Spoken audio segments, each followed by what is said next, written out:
Yo no pretendo tener el don de profecía, pero no hay que ser un profeta ni hay que tener poderes especiales para saber que muchos de ustedes llegaron hoy aquí lidiando con diversos problemas. Seguro. Y en el caso de algunos, tal vez luchando fuertemente con la ansiedad, con el temor, aún con la amargura, el descontento, la depresión. Alguien decía que los que le predican al dolor nunca les faltará auditorio. Aquellos que le predican al dolor y la aflicción nunca les faltará auditorio. Porque todos tendremos que experimentar las dificultades de vivir en un mundo caído, en un mundo donde las cosas no son como debieran ser. Y no importa si eres rico o pobre, si eres famoso o desconocido, no importa la etapa de la vida en que estás. Mis hermanos y amigos que están aquí hoy en la mañana, la tristeza y el dolor son las experiencias más democráticas de la vida humana. Y lamentablemente tenemos que reconocer que no siempre reaccionamos en una forma apropiada cuando estamos en medio de una situación aflictiva. Algunos se llenan de amargura, descontento. Otros se sumergen en una profunda depresión, se aíslan de los demás o simplemente tratan de encontrar algún escape que los ayude a olvidar la realidad de que están en problemas. Bueno, yo quiero en esta mañana mostrarles que hay una alternativa completamente diferente. Al ver a Jesús actuando en los diversos episodios que nosotros encontramos en el capítulo 1 del Evangelio de Marcos, les pido por favor que abran sus Biblias en Marcos capítulo 1 y en la mañana de hoy estaremos viendo un pasaje bastante extenso, los versículos 21 al 45. Marcos capítulo 1 para continuar nuestra serie de mensajes expositivos en el Evangelio de Marcos. No es mi intención obviamente detenerme en cada detalle de este pasaje tan extenso, sino más bien considerar de forma general la autoridad y el poder del Señor Jesucristo manifestándose de diversas maneras en este pasaje, comenzando con su enseñanza en la sinagoga de Capernaum, versículo 21.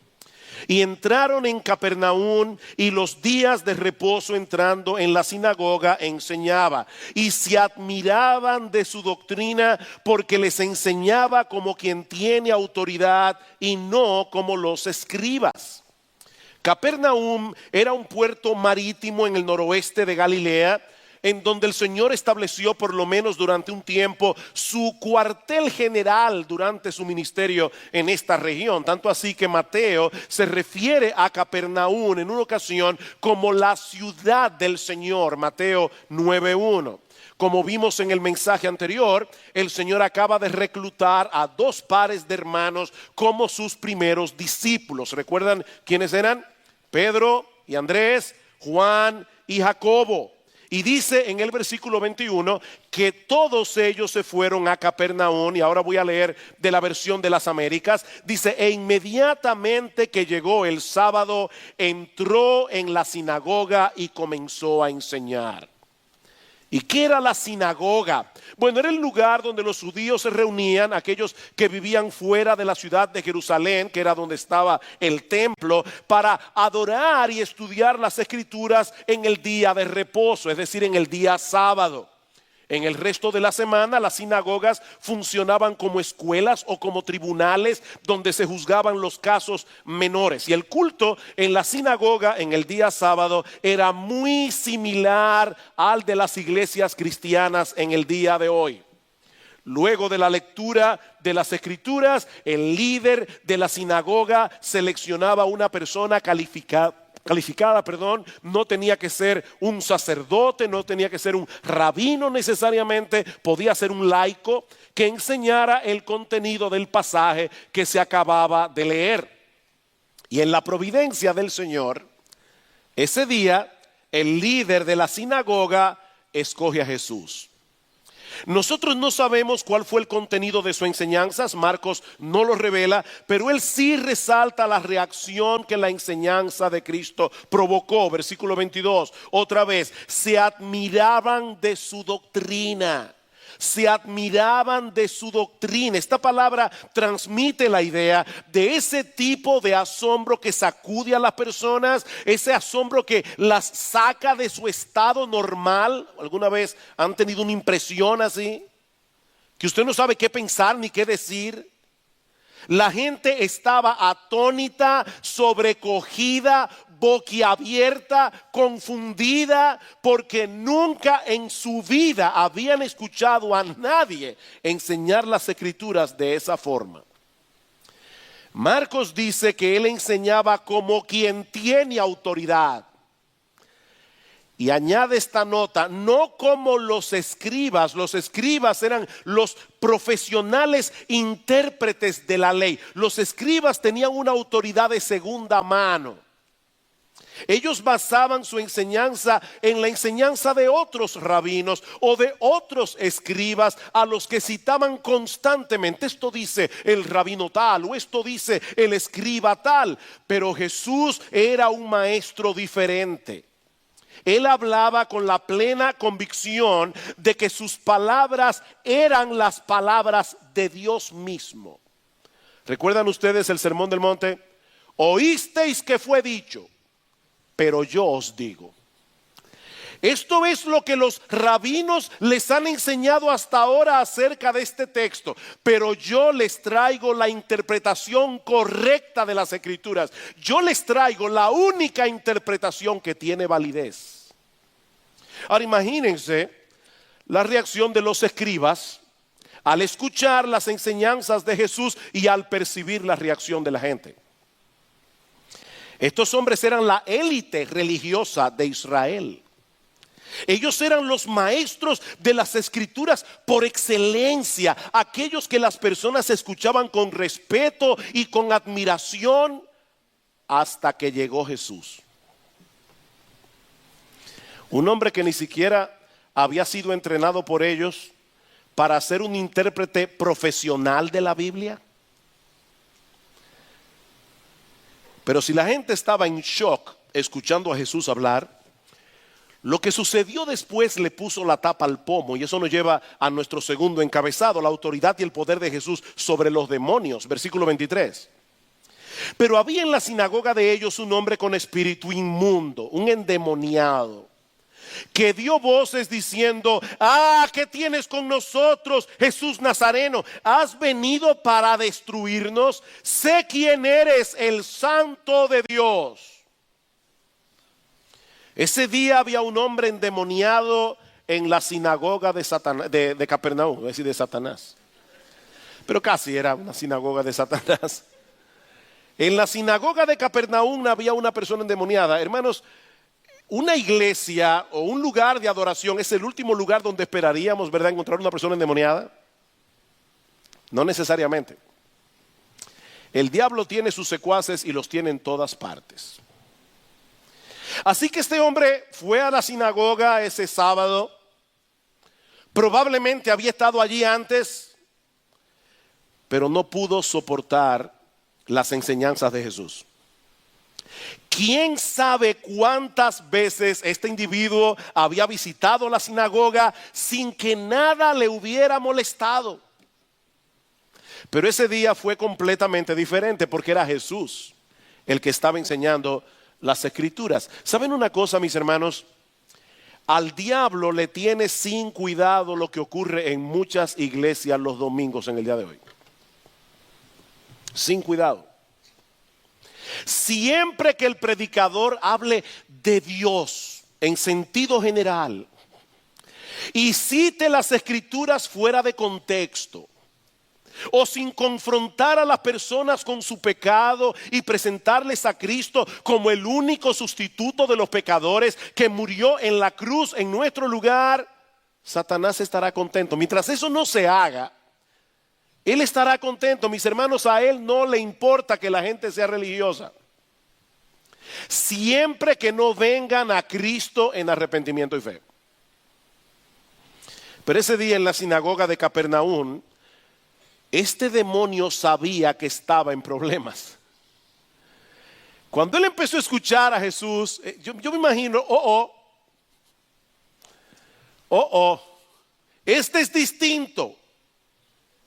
Este demonio sabía que él no se estaba enfrentando con una religión vacía y ritualista, sino con el mismo Hijo de Dios en persona. De hecho, vean una vez más el versículo 24. ¿Qué tienes con nosotros, Jesús Nazareno?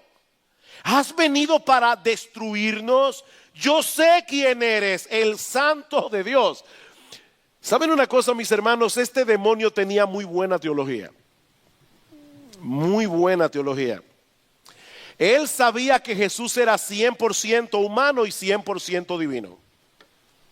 Le llama a Jesús Nazareno, su identidad como hombre. Y al mismo tiempo lo reconoce como el Santo de Dios, que había venido a destruirlos. Él sabía que la llegada del Hijo de Dios era un momento decisivo en la historia, que iba a traer como consecuencia la derrota final de Satanás y de todas las huestes demoníacas. Y ya yo sé que hay algunos probablemente aquí en la iglesia hoy que están diciendo, pero ¿no será que ustedes de verdad creen en la existencia de Satanás y en la existencia de los demonios? Bueno, mira, déjame decirte algo si tú no crees en eso. Yo me sorprendo de la cantidad de programas que hay en el día de hoy en la televisión, en canales que son supuestamente científicos de cosas que son paranormales. La única diferencia es que cuando tú ves Discovery Channel o History Channel o cualquiera de estos channels y te pones a ver estos programas acerca de ovnis y acerca de fenómenos paranormales y famosos y fantasmas, ¿han visto ese programa? Increíble. La única diferencia es que ellos basan su autoridad en que este individuo, que no es nada más y nada menos que un actor de Hollywood, dice que vio un fantasma. Nosotros creemos lo que dice la Biblia porque es la palabra de Dios. Y el diablo existe y los demonios también. Y ese día había un endemoniado allí. Él sabía lo que significaba la llegada del Hijo de Dios. Es por eso que en medio de las enseñanzas de Jesús, este hombre endemoniado comenzó a dar voces. Y literalmente la palabra griega que usa Marcos allí es que comenzó a gritar como alguien que está en medio de una fuerte crisis emocional. Y por supuesto sus temores no eran infundados. Versículo 25. Pero Jesús le reprendió diciendo, cállate y sal de él. Nosotros tenemos que leer las escrituras con imaginación. Por favor, no se imaginen a Jesús enfrentando, ¿verdad? Ese Jesús que pintan los pintores renacentistas, que tiene una cara muy buena gente, que es muy bonito y a veces hasta afeminado, diciéndole a este demonio, cállate. No, tenemos que leer las escrituras tal cual fue. Es que Jesús miró a este hombre cara a cara y le dijo al demonio, cállate la boca y sal de él inmediatamente. Jesús nunca aceptó que el diablo le diera publicidad. Y eso lo vemos en el Evangelio de Marcos una y otra vez. Siempre hacía callar a los demonios. Así que Jesús le ordena a este demonio callarse la boca y salir de este hombre. Y esas simples palabras fueron suficientes para que el demonio lo obedeciera inmediatamente. Versículo 26. Y el espíritu inmundo, sacudiéndole con violencia y clamando a gran voz, salió de él.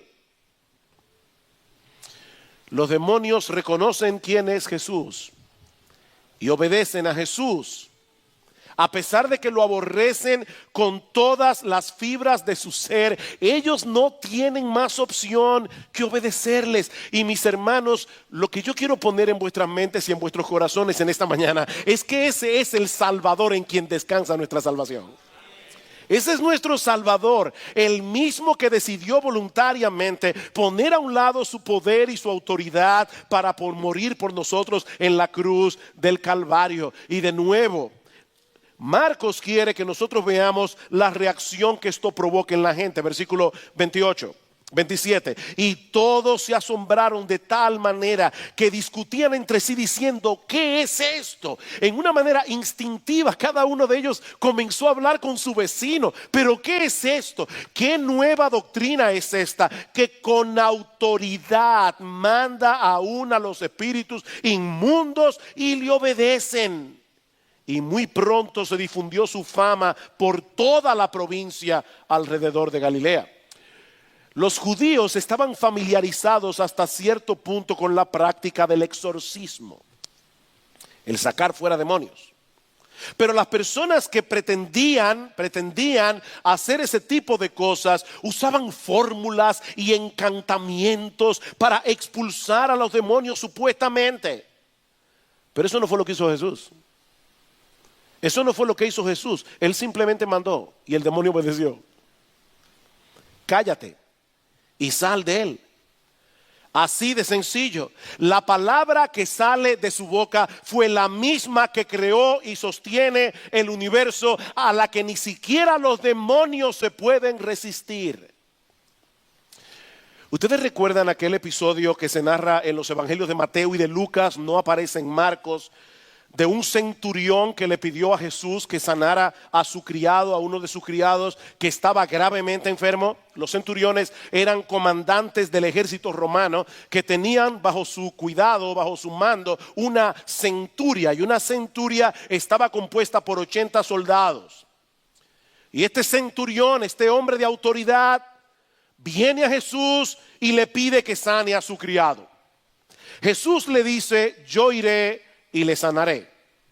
Pero él responde con estas famosas palabras: Señor, no soy digno de que entres bajo mi techo. Solamente di la palabra y mi criado sanará, porque también yo soy hombre bajo autoridad y tengo bajo mis órdenes soldados. Y a este digo: ve y va, y al otro: ven y viene, y a mi siervo: haz esto, y lo hace.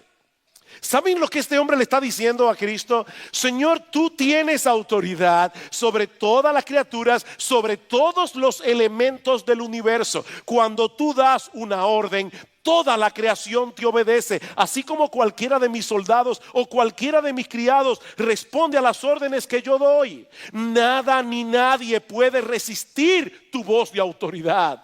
Eso es lo que el centurión le está diciendo. Es por eso que Jesús se asombra al ver la fe de este hombre que ni siquiera era judío. Dice: al oírlo Jesús se maravilló y dijo a los que le seguían: de cierto os digo que ni aún en Israel he hallado tanta fe. Mis hermanos, nosotros podemos confiar plenamente en nuestro bendito, glorioso, extraordinario, maravilloso Señor y Salvador Jesucristo, porque nada ni nadie se resiste a su autoridad, independientemente de las circunstancias a nuestro alrededor. No hay absolutamente nada que esté fuera del alcance de su poder. Pero podemos confiar también en Él porque Él es un Salvador compasivo, como vemos en los versículos 29 al 31. La autoridad de Jesús en su enseñanza, la autoridad de Jesús sobre los demonios. Veamos ahora en tercer lugar la autoridad de Jesús sobre las enfermedades. Dice: al salir de la sinagoga vinieron a casa de Simón y Andrés con Jacobo y Juan.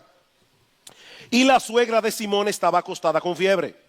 Y enseguida le hablaron de ella. Entonces él se acercó y la tomó de la mano y la levantó. E inmediatamente la fiebre le dejó y ella les servía. Jesús sale de la sinagoga con Juan y Jacobo, Pedro y Andrés, y se dirigen a casa de Pedro, donde se encuentra su suegra acostada con fiebre. Y Lucas, que era médico, dice en su evangelio que tenía una gran fiebre. Por supuesto, una nota al margen aquí: de más está decir que Pedro era casado, ¿verdad? Porque no hubiera podido tener suegra. Yo sé que a algunos le encantaría tener esa, ¿verdad?, ese negocio de tener esposa y no tener suegra, pero eso es otro tema. El punto es que Pedro evidentemente, ¿verdad?, era un hombre casado. Y de hecho, tal parece que se llevaba bien con la suegra, porque dice que de inmediato él llegó a la casa, le hablaron al Señor para que la sanara. No dijo déjala así. No, él quiso que la suegra se sanara.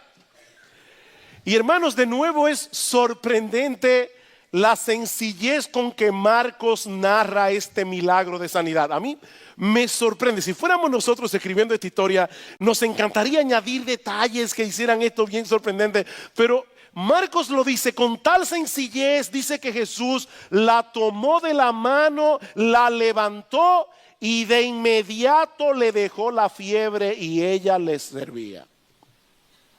Nosotros no sabemos si la suegra de Pedro tenía una infección, si era un ataque viral, si era alguna otra enfermedad. Pero así como el demonio obedeció de inmediato la orden de Jesús, el cuerpo de esta mujer reaccionó a su poder y autoridad. Solo Jesús habló y todo en el cuerpo, y los que son médicos aquí pueden imaginarse todo el proceso, ¿verdad? Todo en el cuerpo de esta mujer comenzó a recomponerse. La fiebre desapareció de inmediato y ella no tuvo que guardar cama de convalecencia. No. De inmediato su vigor volvió a ella.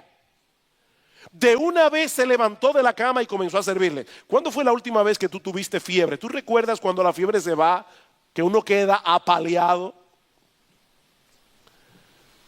Jesús sanó a esta mujer y ella saltó de inmediato de la cama y comenzó a servir. Ahora recuerden que los evangelios son biografías teológicas. Ese es un término que yo quiero grabar en vuestra mente. Los evangelios son biografías teológicas. Todo lo que Marcos incluye en su evangelio tiene el propósito de mostrarnos algo acerca de la persona y de la obra, de la misión de Jesús. Así que no debemos desconectar lo que Marcos está narrando en estos versículos de lo que vimos hace unos domingos atrás. Los versículos 14 y 15, cuando el Señor comenzó su ministerio en Galilea. Dice que el Señor llegó a Galilea predicando el evangelio del reino de Dios, diciendo: el tiempo se ha cumplido, el reino de Dios se ha acercado. Perdón. De manera que todo ese despliegue del poder y la autoridad de Jesús sobre los demonios, sobre las enfermedades, no es más que un anticipo de lo que sucederá cuando el Señor establezca finalmente su reino en la tierra. Ese reino ya fue inaugurado con la llegada de Jesús, pero será definitivamente consumado en su segunda venida. Y esto es solo un anticipo. Mis hermanos, va a llegar el día en que Dios enjugará toda lágrima de nuestros ojos, como dice Juan en Apocalipsis 21, y ya no habrá muerte, ni habrá más llanto ni dolor, porque las primeras cosas pasaron. De manera que todos esos milagros nos mueven a mirar hacia el futuro con esperanza. Miren lo que sucedió cuando el Rey de Reyes se introdujo en la historia, es lo que Marcos nos está diciendo. Imagínense cómo será cuando su poder y señorío hayan erradicado de la tierra todas las consecuencias terribles que vinieron por causa del pecado. Piensen otra vez en la suegra de Pedro. Ella estaba débil y enferma, momentáneamente inutilizada por la fiebre, hasta que llegó Jesús y la restauró. Como dice Sinclair Ferguson, este milagro nos da un breve vistazo de lo que sucederá cuando venga el reino de Dios en su forma final al regreso de Cristo. Él vendrá y restaurará el mundo bajo su autoridad. Ahora, recuerden también que todo esto estaba sucediendo en el día de reposo. No olviden eso. Estamos todavía en el mismo día cuando Jesús fue a la sinagoga, cuando predicó la palabra, cuando sacó el demonio, fue en el mismo día. Los judíos guardaban el día de reposo de puesta de sol del viernes a puesta de sol del sábado. Y una de las reglas que los rabinos habían impuesto para guardar correctamente el día del Señor es que nadie podía llevar cargas, ni siquiera para ayudar a otros en necesidad. Para que ustedes tengan una idea, y nosotros hemos dicho esto antes, cuando un fariseo, que eran bien estrictos en guardar la ley, salía de camino el día de reposo y caía un aguacero, según los rabinos, este hombre debía quedarse allí de pie esperando que la ropa se seque, porque caminar con una ropa mojada era una carga. No se podía usar caja de dientes en sábado porque era una carga. Eran bien estrictos. Eso nos permite entender lo que Marcos sigue diciendo en el versículo 32. Cuando llegó la noche, y él aclara, luego que el sol se puso, o sea, ya terminó el día de reposo, le trajeron todos los que tenían enfermedades y a los endemoniados. O sea, ellos esperaron, terminó el día de reposo, ahora podemos llevar cargados a nuestros enfermos para que Jesús los sane. Y toda la ciudad se agolpó a la puerta y sanó a muchos que estaban enfermos de diversas enfermedades y echó fuera muchos demonios y no dejaba hablar a los demonios porque le conocían. Con todo lo que había sucedido hasta este momento, la fama de Jesús se había esparcido como un reguero de pólvora. Así que muchísima gente se acerca a la casa al final del día de reposo, trayéndole personas enfermas, y debemos suponer que allí había todo tipo de enfermedad, muchos que estaban siendo oprimidos por demonios, a los cuales Cristo no les permitía hablar. En el pasaje paralelo del Evangelio de Lucas, dice que muchos demonios salían dando voces diciendo, tú eres el Hijo de Dios. Pero Él los reprendía y no les dejaba hablar porque sabían que Él era el Cristo. Ven una vez más, hermanos, los demonios tienen buena teología. Ellos conocen perfectamente quién es Jesús, pero no por eso se someten gozosa y voluntariamente a su autoridad y señorío. Por eso es que Santiago dice en Santiago capítulo 2, versículo 19, ¿tú crees que Dios es uno? Bien haces, pero los demonios también creen y tiemblan. Hay muchas personas que tienen la fe de los demonios. Ellos saben quién es Jesús, ellos saben que Jesús es el Mesías, pero ellos no se someten a Jesús. ¿Qué tan grave eran los enfermos que traían al Señor Jesucristo? O sea, eran personas que tenían una fiebre como la suegra de Pedro, que tenían un dolorcito de cabeza, porque el texto dice diversas enfermedades. Bueno, para que tengamos una idea del tipo de enfermos que Jesús sanaba, en los versículos 40 al 42 tenemos la sanidad de un leproso. Y vino a él un leproso rogándole e hincando la rodilla. Y le dijo, si quieres, puedes limpiarme. Y Jesús, teniendo misericordia de él, extendió la mano y le tocó. Y le dijo, quiero, sé limpio. Y así que él hubo hablado, al instante la lepra se fue de aquel y quedó limpio. La lepra ha sido casi totalmente erradicada en Occidente, pero en los días del Señor era una enfermedad muy temida, no solamente por las consecuencias físicas, y no voy a entrar aquí en detalles, pero es terrible padecer de lepra, sino también por las connotaciones sociales de la lepra. Los leprosos eran totalmente apartados de la sociedad, totalmente apartados de sus familias. Ningún judío se atrevía a tocar a un leproso, no solo por temor a contagiarse, sino también porque el contacto con algún enfermo de lepra traía como consecuencia impureza ceremonial.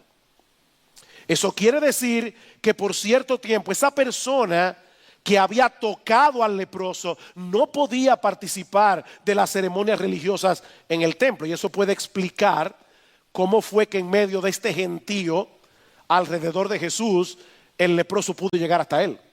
O sea, imagínense, a medida que este leproso avanzaba, la gente le dejaba el claro. Y él llega hasta Jesús. Los leprosos debían vivir fuera de la ciudad, agrupados en colonias, sin ningún contacto humano, sin familia, sin amigos, sin afecto, sin esperanza. Uno a veces lee la Biblia y no se pone en el lugar, ¿verdad?, de lo que está sucediendo allí. Un leproso, mis hermanos, carecía de cosas tan simples y a veces tan importantes como un apretón de mano en la calle. El hecho de que alguien le sonriera o le compartiera una buena noticia. Los leprosos no podían participar de las fiestas religiosas, no podían visitar las sinagogas, no podían mezclarse con la gente en el mercado. Literalmente era como estar muerto en vida. Y de alguna manera este leproso recibe información acerca de Jesús.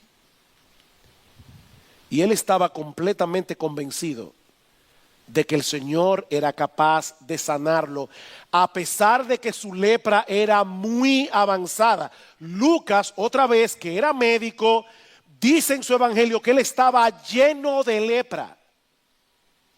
Su condición era terrible, pero ¿saben qué, mis hermanos? La fe que él tenía en Jesús era más grande que su enfermedad.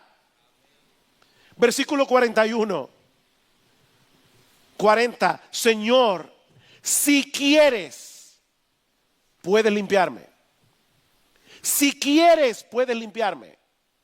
En otras palabras, yo sé, Señor, que tú tienes todo el poder, toda la autoridad para hacer que esta lepra desaparezca por completo con solo quererlo.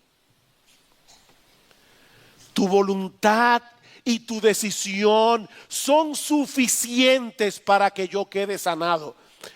Y el Señor confirma que el leproso tenía razón. Versículo 41. Y Jesús, teniendo misericordia de él, me encanta esto, extendió la mano y le tocó. Y le dijo, quiero, sé limpio. Mis hermanos, probablemente este fue el primer contacto físico que este hombre recibía en años. El primer contacto físico. Miren, esta acción de Jesús de tocar al leproso fue tan inusual que Mateo, Marcos y Lucas mencionan el detalle. Nuestro Señor Jesucristo no era un milagrero profesional. Él era un salvador compasivo y misericordioso. Él pudo sanar al leproso a distancia. Él pudo decirle, sí quiero, sé limpio. Con solo el poder de su palabra. De hecho, noten que en el versículo 42, Marcos dice que tan pronto él hubo hablado, versículo 42, y así que él hubo hablado, al instante la lepra se fue de aquel y quedó limpio. Así que Jesús desde el principio pudo haber sanado a ese hombre solo con el poder de su voz. Pero Él es tan compasivo, Él es tan misericordioso, Él es tan tierno. A medida la gente que tiene autoridad, ¿verdad?, suelen ser fríos y arrogantes. No, Jesús tenía toda la autoridad de todo el universo. Pero Él es bueno, Él es tierno y compasivo. Y Él quiso darle al leproso el regalo adicional de un toque físico. Y lo interesante es que en vez de que Jesús se contaminara por haber tocado al leproso, el toque de Jesús hizo que el leproso quedara purificado. Dice Donald Carson, cuando Jesús entra en contacto con la suciedad, no con la sociedad, aunque la sociedad tiene mucha suciedad, pero Carson dice, cuando Jesús entra en contacto con la suciedad, Él nunca se ensucia. Más bien su mano tiene el poder de limpiar la podredumbre. ¿Qué hemos visto hasta aquí? La autoridad de Jesús en la enseñanza, la autoridad de Jesús sobre los demonios, la autoridad de Jesús sobre las enfermedades. Pero hay un episodio más en medio de este pasaje que nos ayuda a poner en perspectiva la autoridad y el poder de Jesús. Los versículos 35 al 39. Como hemos visto hasta aquí, mis hermanos, Jesús tuvo una vida muy agitada.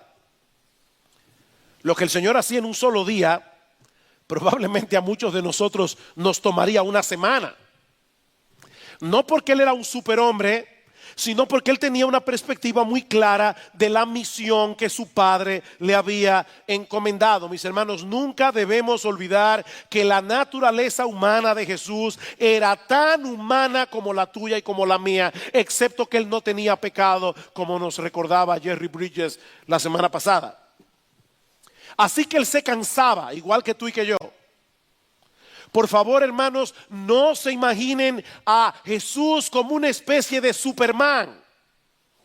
Él era un ser humano como tú y como yo, pero él vino a hacer la voluntad de su Padre y esa determinación gobernaba su vida, esa determinación gobernaba su agenda. Versículo 35. Levantándose muy de mañana, siendo aún muy oscuro, salió y se fue a un lugar desierto y allí oraba. El Señor nunca permitió que las presiones de la gente, ni siquiera las necesidades legítimas de los demás, estorbaran su comunión con su Padre Celestial. No solo porque él amaba a su padre, él amaba estar con su padre, sino también porque él sabía que él no podía llevar a cabo la obra que se le había encomendado a menos que dependiera de él en oración. Y yo creo que Dios le está diciendo algo a Iglesia Bíblica del Señor Jesucristo. La semana pasada Eduardo predicó en la noche y habló en Efesios capítulo 6 acerca de la oración. Mis hermanos, Cristo, Jesús, el Hijo de Dios encarnado, él dependía de su Padre en oración y tenía una agenda muy ocupada. Yo no sé si ustedes son como yo, pero debo confesar, mis hermanos, que muchas veces, más de lo que yo quisiera, me he visto a mí mismo orando apresuradamente, incluso más vergonzoso todavía, dejando de orar porque tengo muchas cosas que hacer. Cuando, mis hermanos, debiera ser al revés. Es precisamente cuando estamos más ocupados, cuando tenemos la agenda más llena, que necesitamos depender más de Dios en oración. Imagínense a un jardinero dejando de amolar sus tijeras porque está demasiado ocupado para perder el tiempo haciendo eso. ¿Saben lo que va a suceder? Que va a perder más tiempo y energía haciendo un trabajo mediocre por no contar con los instrumentos adecuados. Muchas veces escucho a los creyentes decir, mira, pastor, yo sé que yo debo leer mi Biblia, yo sé que yo debo orar, yo sé que yo debo apartar ese tiempo cada mañana para estar a solas en comunión con Dios, pero créame, pastor, yo no tengo tiempo. Miren, hermanos, yo creo que en la mayoría de los casos no es falta de tiempo. Yo creo que es un problema de prioridad. Un problema de prioridad que revela al mismo tiempo un problema del corazón. Nosotros sacamos el tiempo para lo que nos parece importante. Y nosotros sacamos el tiempo para hacer lo que más nos gusta hacer. ¿O no es verdad? Por eso decía John Piper que si el Facebook existe para algo, es para probar en el día del juicio que no era verdad que los cristianos no teníamos tiempo para hacer lo que teníamos que hacer. Si el Facebook sirve para algo, es para eso. El Señor Jesucristo sacaba tiempo en su apretadísima agenda para tener comunión con su Padre. ¿Saben por qué? Porque eso no era para él una cosa más en una lista de deberes. No, el deseo de estar con su Padre gobernaba su agenda porque era lo que gobernaba su corazón. Miren, después de un día como el que Jesús pasó el día anterior a este, yo creo que cualquiera de nosotros se hubiera convencido a sí mismo, por lo menos yo lo hubiera hecho, de que tenía derecho a quedarse más tiempo en cama, ¿verdad? Miren, uno lee que el Señor sanó a muchas personas y sacó muchos demonios. Por favor, recuerden que Cristo era un Salvador compasivo y misericordioso. O sea, el Señor entraba en contacto con la gente. O sea, Él no se paró en la casa de Pedro y Juan y dijo, pónganse en fila de 15. ¡Fua! Sanados. ¡Fua! O sea, no. El Señor trataba con cada enfermo. El Señor trataba con cada endemoniado. Y eran muchos. Era horas y horas y horas manchando su mano con la pobredumbre de la raza humana. Yo estoy seguro que eso cargaba emocionalmente el corazón del Señor. Cada vez que él veía a estos padres trayendo a sus niños enfermos para que Jesús los sanara, hermanos, ese fue un día agotador, pero el Señor necesitaba renovar sus fuerzas en la presencia del Padre. Ese era el combustible que le permitía seguir adelante a pesar de las presiones. Siendo aún muy oscuro, probablemente entre las 3 y las 6 de la mañana, que era la última vigilia de la noche, Jesús se levantó de la casa, no molestó ni a Pedro, ni a Juan, ni a Santiago, ni a Andrés, ni a la suegra de Pedro, y se fue a un lugar desierto. Y es interesante notar que los apóstoles sabían dónde él estaba. ¿Se dieron cuenta de eso? Dice que, versículo 36, y le buscó Simón y los que con él estaban, y hallándole le dijeron. Ellos sabían dónde estaba el Señor, porque probablemente eso era lo que él acostumbraba a hacer. Ir a ese lugar desierto a tener comunión con su Padre Celestial. Pero la oración no era su única prioridad. Dice que Simón y los apóstoles buscan al Señor y les dicen al Señor, todos te buscan. Nosotros no podemos saber con seguridad en qué tono fue que los apóstoles le dijeron esto al Señor, y especialmente el apóstol Pedro. Pero es muy posible que haya sido un reproche dicho en una forma muy sutil. Hay un montón de personas detrás de ti y tú decides aislarte para dedicarte a la oración. Señor, este es el momento para estar con la gente, no para retirarte en soledad. Ahora es que las cosas se están poniendo buenas, Señor. Tienes un montón de seguidores detrás de ti. Esto es un éxito. Pero la popularidad no era parte de la agenda de Cristo. Versículo 38. Él les dijo, vamos a los lugares vecinos para que predique también allí, porque para esto he venido. Y predicaba en las sinagogas de ellos en toda Galilea y echaba fuera los demonios. Uno se preguntará, pero él no podía predicarle el evangelio a esa multitud que lo estaba buscando en la casa de Pedro. No, la mayoría de esas personas se habían acercado a Jesús buscando un milagro de sanidad, pero el Señor no había venido primariamente a sanar personas. El Señor había venido a predicar el evangelio. ¿Saben por qué? Porque es a través de la predicación que Dios salva a los pecadores. Y no deja de llamarme la atención lo que sucede en Hechos capítulo 6. Los discípulos aprendieron la lección. ¿Recuerdan cuando las viudas de los griegos estaban siendo desatendidas? Y le dicen a los discípulos, a los apóstoles, hagan algo con estas viudas. ¿Qué dicen los apóstoles? Buscad entre vosotros varones, hermanos, que se encarguen de esto. Nosotros persistiremos ¿en qué? En la oración y en la predicación de la palabra. Lo mismo que hizo Jesús. Esa era su prioridad.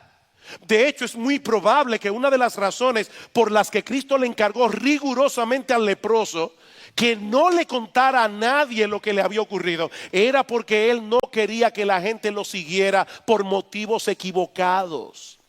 Versículo 43. Entonces le encargó rigurosamente al leproso y le despidió luego y le dijo, mira, no digas a nadie nada, sino ve, muéstrate al sacerdote y ofrece por tu purificación lo que Moisés mandó para testimonio a ellos. Pero qué cabeza dura somos nosotros, ¿verdad? ¿Qué hizo el leproso? Exactamente lo que Jesús le dijo que no hiciera. Versículo 45. Pero oído él, comenzó a publicarlo mucho. Y alguien dirá, bueno, pastor, pero entienda, él acababa de ser limpiado de la lepra. Él había recibido una tremenda bendición. ¿Cómo usted quería que él se quedara callado? Es que Jesús se lo mandó. Mira, mi hermano, ocúpate de hacer lo que Jesús te manda, aunque no te parezca lógico. Porque miren lo que sucedió. Dice que este hombre comenzó a divulgar el hecho de manera que ya Jesús no podía entrar abiertamente en la ciudad, sino que se quedaba fuera en los lugares desiertos y venían a él de todas partes. El leproso y Jesús cambiaron de lugar. ¿Dónde vivía el leproso? En el desierto y Jesús en la ciudad. Pero por cabezadura ahora Jesús tiene que estar en el desierto y el leproso en la ciudad. Ahora el punto es, hermanos, que Jesús no quería que la gente lo siguiera por motivos equivocados. ¿Saben cuánta gente van a las iglesias en el día de hoy buscando un milagro de cualquier tipo? Dice un comentarista, Jesús no quería personas que estuvieran meramente detrás de los milagros. Él quería seguidores que lo estuvieran buscando a él. Las personas siempre son tentadas por lo sensacional, pero Jesús desea seguidores que tengan anhelo por la verdad y que quieran conocerle a Él. Él no quiere personas que vengan a Él para obtener otra cosa que ellos quieren. Él quiere personas que vengan a Él para obtenerlo a Él. Jesús es suficiente. No todos los que siguen a Jesús son sanados de sus enfermedades. Dios tiene un plan diferente con cada uno de sus discípulos. Pero todos serán librados de la esclavitud del pecado. Todos serán librados de la condenación del infierno. Y todos disfrutarán del extraordinario regalo de tener a Jesús como Señor y Salvador. Así que mis hermanos, cuando estemos en medio de una situación aflictiva, nuestra esperanza no es que Jesús hará lo que nosotros queremos que Él haga. No, nuestra esperanza es que Él hará lo que Él sabe que es lo mejor para nosotros. Como dice John Piper, vamos a tener todo lo que necesitamos en esta vida. Ay, qué bueno, amén. Vamos a tener todo lo que necesitamos en esta vida, incluyendo cosas dolorosas que son necesarias para llevarnos a la gloria. Es necesario que a través de muchas tribulaciones entremos en el reino de Dios. Mis hermanos, nosotros tenemos un gran Salvador en el que podemos confiar plenamente en medio del dolor y la aflicción. Él tiene poder y autoridad absolutos sobre todas las criaturas y cosas. Nadie puede impedir que Él lleve a cabo lo que Él se ha propuesto hacer en nuestras vidas. Nadie. Aunque nosotros muchas veces no podamos entender lo que Él está haciendo. Y de verdad que la verdad es que la mayoría de las veces nosotros no entendemos lo que Él está haciendo. Y seamos honestos, muchas veces no nos gusta lo que Él está haciendo. Pero Él es Jesús. Y Él sabe lo que hace. Él sabe lo que hace. Mis hermanos, Él está sentado en su trono. Él está sentado en su trono, gobernando todas las cosas. Para su gloria, para la expansión de su reino, para el cuidado de su iglesia, para bendecir a cada uno de aquellos a quienes Él compró con el precio de su sangre. Tú eres precioso a los ojos de Jesús. Y Él no está lejos. Él está ahí. Él está ahí. Él no bendice a control remoto. Él está ahí, al lado tuyo. Ese es nuestro bendito, glorioso y extraordinario Señor y Salvador Jesucristo. Y si tú estás aquí sin Cristo en esta mañana, mi amigo, tú necesitas venir a Cristo, pero debes venir por las razones correctas. Debes venir por las razones correctas. Él tiene todo el poder y autoridad, como hemos visto hoy, pero aún así Él decidió hacerse hombre para morir por pecadores y pagar nuestra deuda con la justicia de Dios. Mi amigo, si hay algo que tú necesitas en esta mañana, que tú necesitas, no es opcional. Si hay algo que tú necesitas en esta mañana, es venir a Cristo en arrepentimiento y fe. No para sanarte de alguna enfermedad, no para enderezar tu matrimonio, no para resolver tus problemas financieros. Tú necesitas que Él te salve de la esclavitud y de la condenación del pecado. Tú necesitas reconciliarte con Dios, confiando únicamente en Él y en su obra redentora. ¿Saben lo que sucedió con la mayoría de las personas en la ciudad de Capernaum? Que escucharon ese día las enseñanzas del Señor Jesucristo, que vieron sus milagros. ¿Saben lo que sucedió? Nada. Absolutamente nada.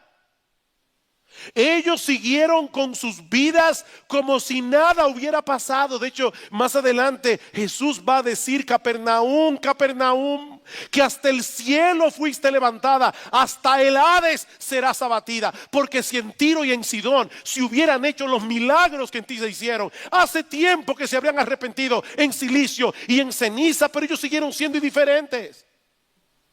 Y eso es exactamente lo que sucede en muchas iglesias en el día de hoy. Las enseñanzas de Jesús continúan siendo escuchadas a través de la predicación de su palabra, pero muchos están tan ocupados en las cosas importantes de la vida que no prestan atención.